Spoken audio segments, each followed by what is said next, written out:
right, Abby, so explain to us why you had to call your mom and say, hey, I'm not into porn. Oh, my mom called me and was asking me if I was into porn. I'm like, nope, I'm just a nerd. So my mom asked me if I needed to see a therapist because she saw the whole laundry list of books that I bought over the last year. So one of the good and bad things about joining the show is I have to be super open. And the bad thing is my family listens to the show. So they've heard me talk about my spicy book love. Can we put some geo fence around them that they can't listen to the show? God, I wish. Just like a bubble around them, just like a hazmat suit to where the Bert show can't get inside. We've all been here. Like the thing that can turn you into a really bad personality quickly is having your family give you input on what you're saying, right? Yeah. That's why you never tell them how to listen.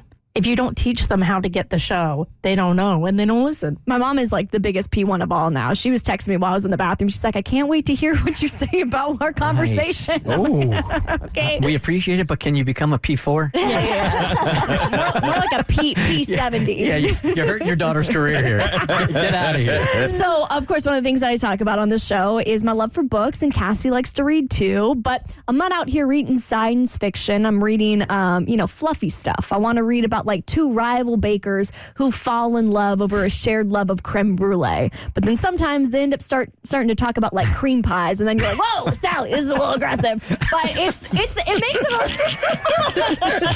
Let me just put this into some context too. And I think we did this in the bonus content. We did. Yeah, where you guys were talking about these. What do you even call like spicy books? Spicy books. Well, there's not a spicy book section. They're called spicy books. They're spicy books. So if I go to Barnes & Noble, it goes classics, it will go nonfiction, it will go spicy. If you went to any Barnes & Noble bookstore employee and said, I want spicy books, they would take you to where the spicy books were. But mainly they're categorized under new adult. Okay, new adult. So they were telling us about the titles, and then they were reading some of the pages out of these books, and we were all blushing. Did it used to be called like erotica?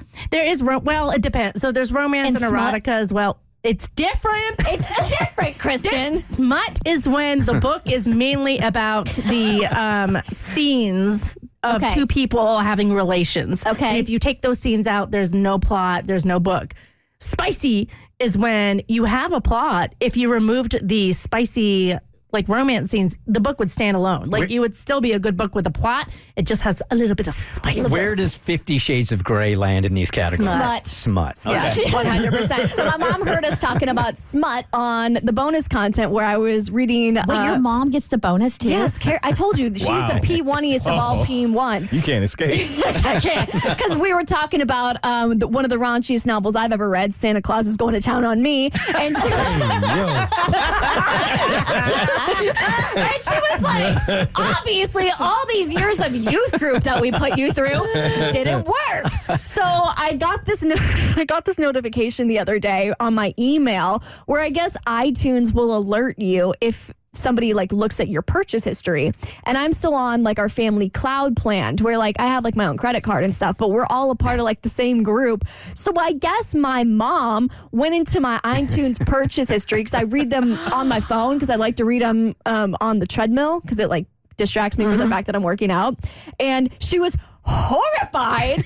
She called me up and she was like, I thought you liked to read for fun because it was educational. I'm like, well, yes, but also, there's some spiciness involved as well. And there's fun and education, it sounds like, in some of these books in just different categories. Some new positions. You're learning things you don't learn at youth group, that's for sure. What is your mom's name? Carrie. Carrie? That is like reading your daughter's personal journal. There are some things you just don't meddle in. And so I was trying to get out of it because she calls me up and she's like, Abby, I'm reading these book titles and I'm concerned. And I'm like, no, Mom, like they have plots, like they're real books. And she goes, okay, yeah.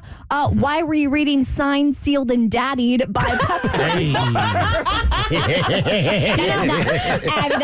is that the name of the book? Yes. I think, Abby, this is an opportunity for bonding with your mom. Carrie, read Fourth Wing, and then you and Abby can talk about it together. Yeah, maybe you guys should have some kind of erotica book club. It's like spicy book club. Whatever you want to call it. Like just you and your mom. The same thing that Oprah does, except it's with SBC. And then she was like, well, is Praise like a hymn novel? Yeah, definitely is. And I was like, yeah, there's a really good plot. And then she's like, well, you definitely can't get out of whatever Barbarian Lover is about. Barbarian Lover. Wow. I want you all to look at the cover of Signed, Sealed, and daddied. Oh, God. It's free on Kindle Unlimited. Okay. You are Wow. an onion. And yeah, so she just went off this whole list. She's like pucking around. I'm like, it's hockey. It's hockey.